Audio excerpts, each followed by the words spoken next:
জ্যোতিষ কোনো রঙিন চশমা নয়। হে ঈশ্বর, আমায় অমরত্ব দাও। তাই সাদা চোখে সত্যিকে দেখতে শিখুন। যুক্তিতে মুক্তি চাইলে তবেই আপনি স্বাগত বিজ্ঞান ভিত্তিক জ্যোতিষ গণনার এই অনুষ্ঠানে। স্যার সুমন্ত জি চৌধুরী। নমস্কার, the power of astrology Sumanta ji Chowdhury আমার এই ইউটিউব চ্যানেলে আপনাদের সবাইকে স্বাগত। আজ ভীষণ একটা ইন্টারেস্টিং সাবজেক্ট নিয়ে আপনাদের সাথে আলোচনা করব এবং এই ভিডিওটি যদি আপনারা দেখেন এবং কিছুটা দেখলেই আপনারা বুঝতে পারবেন যে আমি যে সাবজেক্টটাকে নিয়ে আলোচনা করছি সেই সাবজেক্টটাকে বোঝার জন্য নতুন করে আপনাকে কোনো শিক্ষা গ্রহণ করার প্রয়োজন নেই, নতুন করে আপনাকে কোনো জ্ঞান অর্জন করার প্রয়োজন নেই, নতুন করে অ্যাস্ট্রোলজিকে জানতে হবে তবে আমি এই যেটা স্যার বলছেন সেটা বুঝবো তা নয়। একদম সাধারণ, অতি সাধারণ মানুষেরাই কিন্তু আমি যে সাবজেক্ট নিয়ে আজকে আলোচনা করছি সেই সাবজেক্টটাকে বুঝতে পারবেন এবং নিজেদের জীবনে ইমপ্লিমেন্ট করতে পারবেন। আমি খুব আনন্দের মধ্যে ছিলাম, আমার দেখা গেল খুব ভালো সময় যাচ্ছিল, আমার সন্তান রয়েছে, স্ত্রী রয়েছেন, পিতামাতা রয়েছেন, বৃদ্ধ পিতামাতা, আমি তাদেরকে নিয়ে বেশ ভালো জীবন নির্বাহ করছিলাম। অকস্মাৎ আমার জীবনের মধ্যে ডিটোরিয়েট করে গেল সব দিক দিয়ে। সেটা আমার বিবাহিত জীবন হতে পারে, সেটা আমার সন্তানের জায়গা হতে পারে, সেটা আমার প্রফেশনাল ফিল্ড হতে পারে, সেটা আমার ব্যক্তিগত জীবন হতে পারে। হঠাৎ করে সাডেন চোখট হয়ে গেলাম আমি, বা দেখা গেল আমি খুব প্রতিকূলতার মধ্যে দিয়ে চলছি, মনে হচ্ছে এইভাবে যদি চলতে থাকে তাহলে কিন্তু আলটিমেট আমি শেষ হয়ে যাব ধীরে ধীরে ধীরে ধীরে। এখন আমার যদি জন্মছকটা জানা থাকে বা আমার যদি date of birth, time of birth, place of বার্থটা জানা থাকে কেবল, কেননা এখন কিন্তু অ্যাপস এর মধ্যে দিয়ে ছক বের করে নেওয়া যায়, যদিও স্পট ইমপ্লিমেন্টেশন ছক বা কালপুরুষ ছক ক্রিয়েট করা সম্ভব নয়, কিন্তু জন্ম ছকটা বের করা যায়। তাহলে আমি যদি আমার জন্ম ছকটা কেবল জানি বা আমার date of birth, time of birth, place of বার্থটা জানি, তাহলেই কিন্তু আমি আগে থেকে কসাস এবং কনসাস হতে পারবো যে আমার ভীষণ ভালো সময় যাচ্ছে, কিন্তু এই যে সিজন চেঞ্জ যেমন হয় সেরকম লাইফ চেঞ্জটা আমার কখন আসছে, পারিপার্শ্বিক জায়গা থেকে যে সাপোর্টটা আমি পাচ্ছি সেটা কখন হঠাৎ করে সাডেন প্রতিকূল হয়ে যেতে পারে, বা এতটাই অনুকূল হলো আমি যে অবস্থার মধ্যে দিয়ে হ্যাপি লাইফ লিড করছিলাম আমি দেখা গেল এক্সট্রিম পর্যায়ে চলে গেলাম, হতেই পারে। বা আমি যে নেগেটিভ সিচুয়েশনের মধ্যে রয়েছি সেই নেগেটিভ সিচুয়েশনটা একদম স্ম্যাশড আমাকে কবে করে দেবে, বা সেখান থেকে সারভাইভের জায়গাটা আমি কোন সময় বুঝতে পারবো, জানতে পারবো। এই যে যেমন সিজন চেঞ্জ হয় সেরকম আমাদের লাইফ যেটা যাচ্ছে, চলছে, রানিং, সাডেনলি কখন এই চেঞ্জ, এই পরিবর্তনটা আসছে সেটা কিন্তু আমরা একদম ইজিয়েস্ট পদ্ধতিতে জেনে যেতে পারি। এই নিয়েই কিন্তু আমার আজকের এই অনুষ্ঠান। আজকের এই অনুষ্ঠানটা কেবলমাত্র আমার কবে সুদিন আসবে বা আমার দুঃখের দিন যাচ্ছে কবে আমার দুঃখের দিন সমাপ্ত হয়ে যাবে তা নয়। আমি যেভাবে লাইফ লিড করছি, আবার বলছি, প্রফেশনালি হতে পারে, হ্যাঁ, আমার পার্সোনালি হতে পারে, আমার যে কোনো জীবনে চেঞ্জিংটা কখন আসছে। এবার দেখা গেল আমি এই যে আমি একটা আনন্দের মধ্যে রয়েছি, আরো আনন্দের মধ্যে এলাম, বা আমার একটা খারাপ সময় চলছে, একদম ডিটোরিয়েট করে গেলাম, তাহলে এই সবকিছুর মধ্যে কিন্তু আমার কর্মটাও কিন্তু ইনক্লুড করতে হবে। এই সবকিছুর মধ্যে সর্বপ্রথম যে গ্রহটিকে অ্যাস্ট্রোলজিক্যাল মতে যে গ্রহটিকে আমাদের প্রাধান্য দিতে হবে তা হচ্ছে চন্দ্র, তা হচ্ছে মন। কেননা আমি আগেও বলেছি বহুবার, আবারও বলছি, মন কিন্তু ভেরি ভেরি ইম্পর্টেন্ট। আমার জীবনের পজিটিভ ভাইব্রেশন যদি অ্যাবজর্ব করতে হয়, ইমপ্লিমেন্ট করতে হয়, তাহলেও কিন্তু মনকে লাগে। বা আমি যখন সমাজ, রাষ্ট্র, দেশ যে কোনো জায়গা থেকে, পাড়া পড়োশি ঘর যে কোনো জায়গা থেকে নেগেটিভ সিচুয়েশন বা নেগেটিভ ভাইব্রেশন যখন আমি অ্যাবজর্ব করছি, তখন আমার মনটা কিন্তু নেগেটিভ হয়ে যাচ্ছে, নেগেটিভ মাইন্ডের জায়গায় চলে যাচ্ছে। তাহলে মন বাদ দিয়ে কিন্তু কোনো কিছু নয়, এটাকে কিন্তু মাথায় রাখার প্রয়োজন আছে। এখন আমরা যদি খুব ভালো মতন জানি, তাহলে সূর্য 1 সংখ্যা, মূল বা চন্দ্র 2 সংখ্যা, এরকম ভাবে আমরা জেনে এসেছি। খুব ইজিয়েস্ট পদ্ধতিটা কি করতে হবে, আমরা কবে জন্মেছি এইটা কিন্তু জানতে হবে। তোমরা যারা জানো না যে আমি কবে জন্মেছি, তারা কিন্তু এই ক্যালকুলেশনটা করতে পারবে না। যেমন আমার 3 আগস্ট জন্ম, সুতরাং আমি 3 তারিখ জন্মেছি, অগাস্টের 3 তারিখ জন্মেছি। এবার তুমি 5 তারিখ জন্মাতে পারো, 5ই সেপ্টেম্বর, 5ই অগাস্ট, 5ই জুন, 5ই জুলাই, 5ই, আমি একটা এক্সাম্পল দিচ্ছি, 7 তারিখেও জন্মাতে পারো, হ্যাঁ 10 তারিখেও জন্মাতে পারো, 15 তারিখেও জন্মাতে পারো, 20 তারিখেও জন্মাতে পারো। যখন তুমি 10 সংখ্যাটা চলে এলো, 1 প্লাস 0 করে নেবে 1। যদি তুমি 11 তারিখে জন্মাও, 1 প্লাস 1 তার মানে 2 চলে এলো। যদি তুমি 13 তারিখে জন্মাও, 1 প্লাস 3 তার মানে 4 চলে এলো। এই 1 ডিজিটে কিন্তু নিয়ে চলে আসতে হবে।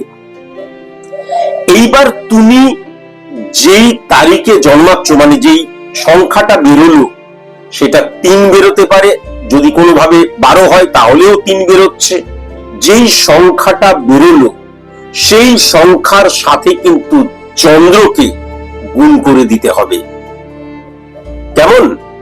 এই যখনই আমি চন্দ্রকে গুণ করলাম, মানে 2 সংখ্যাকে কিন্তু গুণ করলাম। এবার সায়েন্টিফিক ওয়েতে হরমোনাল প্রসেস, ইমপ্লিমেন্টেশন, এছাড়া তো নানান দিক রয়েছে, ভাইব্রেশন, সবকিছুর মধ্যে দিয়ে তোমার চন্দ্রটা কি অবস্থায় রয়েছে সেটা কিন্তু নির্ধারণ করে দেবে আলটিমেট তোমার সিচুয়েশনটা নেগেটিভ হবে না তোমার সিচুয়েশনটা পজিটিভ হবে। মানে তোমার যে পরিবর্তনটা আসছে সেটা নেগেটিভ নাকি পরিবর্তনটা পজিটিভ। আমি খুব খারাপ অবস্থায় রয়েছি, সেখান থেকে কি আমি আরো খারাপ অবস্থায় চলে যাচ্ছি, না সেখান থেকে আমার উত্তরণ ঘটছে, এটা কিন্তু চন্দ্রের নেগেটিভ ইনফ্লুয়েন্স এবং চন্দ্রের পজিটিভ ইনফ্লুয়েন্স বলে দেবে তোমার ছকের মধ্যে চন্দ্র কিভাবে হিট করছে। যখন চন্দ্র এই পজিটিভ বা নেগেটিভ ইনফ্লুয়েন্সকে বলবে, তখন চন্দ্রর সাথে 1 নাম্বার ঘর, চন্দ্রর সাথে 5 নাম্বার ঘর, চন্দ্রের সাথে 10 নাম্বার ঘর এবং 11 নাম্বার ঘর কি রিলেশন ক্রিয়েট করছে সেটা ভেরি ভেরি ইম্পর্টেন্ট। এই রিলেশন যখন ক্রিয়েট করছে সেটাকে কিন্তু তোমার জানতে হবে, বা সেটা কিন্তু সম্পূর্ণ আলাদা চ্যাপ্টার। তার জন্য কিন্তু সায়েন্টিফিক অ্যাস্ট্রোলজারের কাছে যেতে হবে। তার জন্য কখনো কোনো মতেই কিন্তু জন্মছক বিশ্লেষণ করলে হবে না। স্পট ইমপ্লিমেন্টেশন ছক বা কালপুরুষ ছক কিন্তু সেক্ষেত্রে বিশ্লেষণ করার প্রয়োজন, সেটা আলাদা চ্যাপ্টার। কিন্তু আমি শুধু আজকে বোঝাচ্ছি পরিবর্তনটা কবে আসবে। তাহলে তুমি 5 তারিখে জন্মেছ, তার সাথে চন্দ্রকে গুণ করে দেয়া হলো মানে 2, তাহলে 10 সংখ্যা এলো। এই যে 10 সংখ্যা এলো, এই 10 সংখ্যার সাথে আবার চন্দ্রকে কিন্তু অ্যাড করে দিতে হবে, অর্থাৎ 2 কে যুক্ত করে দিতে হবে। তাহলে 5 গুণিত 2 কত এসেছিল? 10। 10 প্লাস 2 12 চলে এলো। এই যে 12 সংখ্যাটা এলো, 1 প্লাস 2 অর্থাৎ 3, বৃহস্পতির সংখ্যা। এই বৃহস্পতির সাথে কিন্তু বুধকে আবার গুণ করে দিতে হবে। তার মানে এখানে কিন্তু আমি কখনো 1 ডিজিটে নিয়ে আসবো না, ওই 12 সংখ্যাটাই রইল। তাহলে এবার 12 গুণিত 5, 5 12 60, তাহলে 6 0 চলে এলো। এই যে 6 0 চলে এলো অর্থাৎ 60 এলো, তাকে কিন্তু শনি দিয়ে বিয়োগ করতে হবে, তার সাথে এই শনিকে বাদ দিয়ে দিতে হবে। এই যে টোটাল স্ট্রাকচারটা ক্রিয়েট হলো, সেখান থেকে শনিকে কিন্তু বাদ দিয়ে দিতে হবে। কতটা ইজিয়েস্ট এবং একদম 2 মিনিটের ব্যাপার এটা। তাহলে 60 থেকে যখনই আমি 8কে বাদ দিয়ে দিলাম, কেননা শনি মানে হচ্ছে 8, তাহলে সেক্ষেত্রে কিন্তু 52 আসছে। তোমরা দেখবে সাইন্টিফিক অ্যাস্ট্রোলজি বা ক্যালকুলেশন বা ম্যাথ কতটা পাওয়ারফুল। এই যে যখনই তুমি 5 গুণিত 2 করলে, তারপরে যেটা এলো 10, 10 প্লাস 2 করলে, তারপর যেটা এলো 12, 12 গুণিত 5 করলে, তারপর যেটা এলো, সেখান থেকে যখনই তুমি শনিকে বাদ দিয়ে দেবে, যে সংখ্যাটা আসবে তার প্রথম সংখ্যাটা কিন্তু তোমার জন্ম তারিখই হবে। তোমরা নিজেরা করে দেখে নিও, তোমরা নিজেরাই বুঝতে পারবে।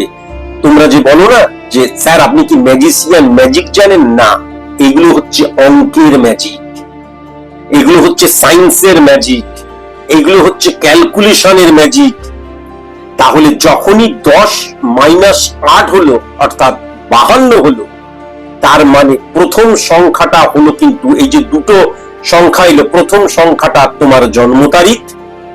আবার বলছি, কখনো যদি 3 এলো, দেখা গেল সেই 3টা কিন্তু 3ও হতে পারে, 12ও হতে পারে, এই ধরনের আর কি, ওই সংখ্যাটাই আসবে। আর আরেকটা যে সংখ্যা এলো সেটা কিন্তু চন্দ্র আসবে। তাহলে তোমার পট পরিবর্তন, তোমার জীবনের চেঞ্জিং, আবার বলছি নেগেটিভ পজিটিভ, এইটা তো কোনো অ্যাস্ট্রোলজার প্রেডিকশনের মধ্যে দিয়ে বলবেন, কিন্তু তোমার জীবনটা কোনো না কোনো ভাবে পরিবর্তন হতে চলেছে। এই যে নির্দিষ্ট পয়েন্ট থেকে পরিবর্তন হতে চলেছে, সেটা কবে যদি এবার জানতে হয়, তাহলে কিন্তু মাথায় রাখার প্রয়োজন আছে। এই যে আমি এই এক্সাম্পল দ্বারাই বলছি, 10 সংখ্যা এলো, প্লাস 12 সংখ্যা এলো, প্লাস 60 সংখ্যা এলো, প্লাস 52 সংখ্যা এলো, এই পুরো সংখ্যাগুলোকে কিন্তু যোগ করতে হবে। তুমি যখনই যোগ করলে কত আসবে? 134 আসছে। এবার এই টোটাল সংখ্যা থেকে আলটিমেট যে রেজাল্টটা বেরিয়েছে, অর্থাৎ 52 বেরিয়েছে, তাহলে এই 134 থেকে 52কে কিন্তু বাদ দিয়ে দিতে হবে। 134 থেকে 52কে বাদ দিয়ে কত আসছে? 82 আসছে। তার মানে তোমাকে মাথায় রাখার প্রয়োজন আছে যে তোমার যে এখন যেভাবে তুমি চলছো, তুমি সুখে থাকতে পারো, দুঃখে থাকতে পারো, টেনশনের মধ্যে থাকতে পারো, একদম শেষ হয়ে গেলাম মনে করতে পারো, তোমার এই যে ট্র্যাকটা চেঞ্জ হতে চলেছে কিন্তু, তার মানে কিন্তু এই 8 আর 2 এলো, 8 মাস আর 2 দিন। তার মানে কত ইজিয়েস্ট, আমি অন্য একটা পন্থাতেও কিন্তু আগেও বুঝিয়েছিলাম। তার মানে আমি যদি এখন দেখা গেল সেপ্টেম্বরে আছি, তার মানে তোমাকে মাথায় রাখার প্রয়োজন আছে আমার সেপ্টেম্বরের 1 তারিখ চলে আসা মানে সেপ্টেম্বর মাস চলে এলো। তাহলে এই সেপ্টেম্বর বাদ দিয়ে কিন্তু 8 মাস, তার মানে অক্টোবর, নভেম্বর, ডিসেম্বর, জানুয়ারি, ফেব্রুয়ারি, মার্চ, এপ্রিল, মে। তাহলে যেহেতু 82 মানে 2, তাহলে 2nd মে থেকে কিন্তু 2nd মে হচ্ছে সেই পিন পয়েন্ট। তোমার যে ট্র্যাকটা চলছে সেই ট্র্যাকটা কিন্তু তখন অন্য রুটে চলে যাবে, অন্য ট্র্যাকে চলে যাবে। সেটা পজিটিভ না নেগেটিভ, তার জন্য কিন্তু তোমাকে জানতে হবে, কোন সাইন্টিফিক অ্যাস্ট্রোলজারের কাছে আসতে হবে, এবং তিনি প্রেডিকশনের মধ্যে দিয়ে কিন্তু বলে দিতে পারবেন যে এই যে বলা হয় না, এই সময়ের পর থেকে কিন্তু তোমার অনেক পজিটিভ সময় আসছে বা নেগেটিভ সময় আসছে। আগে থেকে কসাস এবং কনসাস হয়ে যাওয়া, আমার এখন দারুণ সময় যাচ্ছে, আমার এখন দারুণ সময় যাচ্ছে, কিন্তু এই ক্যালকুলেশনের মধ্যে দিয়ে মে মাসের 2 তারিখ থেকে কিন্তু আমার পরিবর্তন আসবে। এই যে মনের কথা কেন বললাম, চন্দ্রের কথা কেন বললাম, চন্দ্র তখন হিট করবে, পরিবর্তন আসবে, আমার আরো পরিবর্তন চাই, আমি হাতে কিন্তু তাহলে 8 মাস 2 দিন সময় পাচ্ছি। তখন আমি কিন্তু আরো কনসাস হব এবং সফলতার জন্য যতটুকু বা যা নিয়ে ছাপাতে হয় পুরোটা নিয়ে কিন্তু ছাপাবো। যখন আমি খুব একটা নেগেটিভ সিচুয়েশনের মধ্যেও রয়েছি, দেখো সব ক্ষেত্রে কেমন পজিটিভ ভাইব্রেশন বেরিয়ে আসছে। আমি খুব একটা নেগেটিভ সিচুয়েশনের মধ্যে রয়েছি, আমার দ্বারা বোধহয় আর হবে না, আমি বোধহয় আর পারবো না, যখনই এই মানসিকতা বা আমার কোনো কিছুই সঠিক হচ্ছে না, তার মানে তখন আমি জেনে যাচ্ছি মে মাসের 2 তারিখ থেকে কিন্তু পরিবর্তন আসছে। সুতরাং সুযোগ কিন্তু পেতেও পারি আবার, যাতে সুযোগটাকে কাজে লাগাই বা যাতে আমি আরো নেগেটিভ সিচুয়েশনে না চলে যাই, তাহলে এখন থেকেই কিন্তু আবার লড়াই করি। এই যে ঘাটটা ঝুলে গিয়েছিল, মাথাটা ঝুলে গিয়েছিল, আমি শেষ, তখন কিন্তু আবার একটা আমি আলোর সন্ধান পাই যে না, আমি শেষ নই, আমার একটা চেঞ্জিং আসছে, এটাকে পজিটিভ চেঞ্জিং করতে হবে, তাই জন্য যা করতে হয় আমি কিন্তু তাই করব। তাহলে মন ভেরি ভেরি ইম্পর্টেন্ট। তাই জন্য বারবার ধরে বললাম, যখন আমি এই ক্যালকুলেশনটা করছি, আলটিমেট যে রেজাল্টটা বেরোচ্ছে, মানে আমি যেমন বললাম যে আমার জন্ম সংখ্যা যদি আমি 5ই আগস্ট জন্মাই, তাহলে 5 গুণিত চন্দ্র যেটা বেরোলো, সেটা প্লাস চন্দ্র যেটা বেরোলো, তার সাথে গুণিত আমাদের বুধ, এবং যেটা বেরোলো তার সাথে মাইনাস শনি। এইবার যেটা বেরোলো সেটা কিন্তু আমার প্রথম সংখ্যাটা হচ্ছে জন্ম তারিখ, আর দ্বিতীয়টা কিন্তু অবশ্যই চন্দ্র আসবে। সেখানে কোনো মতেই কিন্তু বুধ, বৃহস্পতি, শুক্র, শনি, রবি, রাহু, কেতু কোনো কিচ্ছু আসবে না। পরিবর্তনটা কিন্তু আমার মনের দ্বারাই হবে। আর মন কিন্তু সচল হয় আমার পজিটিভ ভাইব্রেশনের দ্বারা। তখনই কিন্তু মন কিন্তু ইঙ্গিত পাঠায়, ইন্ডিকেট করে শরীরকে জেগে ওঠো। তখনই বডি ল্যাঙ্গুয়েজের চেঞ্জ হয়ে যায়। তখনই কিন্তু আমরা ব্যর্থ হওয়ার জন্য, ব্যর্থতার জন্য যে কাজটা করছি, রেকটিফিকেশনের পথে হাঁটি, তখনই কিন্তু সফল হওয়ার জন্য আমরা ডু অর ডাই সিচুয়েশনে ঝাঁপাই। ডু অর ডাই সিচুয়েশন মানে করব এবং যেভাবেই হোক করব, এই মানসিকতাটা কিন্তু তখনই সৃষ্টি হয়। তাই এই অঙ্কটা অত্যন্ত ছোট, অত্যন্ত ইজি, সরল একটা অঙ্ক, কিন্তু আমাদের জীবনে এই অঙ্কটার ভাইব্রেশন, এই অঙ্কটার পজিটিভিটি, এই অঙ্কটার পজিটিভ যে রিয়াকশন, রিপারকেশন, সেটা ভয়ঙ্কর।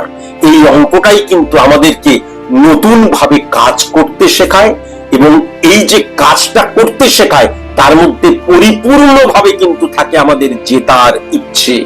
সে তুমি যতই আনন্দে থাকো, যতই সুখী হও, আরো সুখী হওয়া, আরো জেতার যে ইচ্ছে। আর আমি হেরে যাচ্ছি, পরাজিত হয়ে যাচ্ছি, ঘুরে দাঁড়ানোর যে জেতার ইচ্ছে, এই পুরো জেতার ইচ্ছেটা কিন্তু এই ছোট্ট অঙ্কটাই তোমাকে শিখিয়ে দেবে। যেটা বললাম, নিজের জীবনে ইমপ্লিমেন্ট করে দেখো। আজকের মতন এটুকুই। নমস্কার।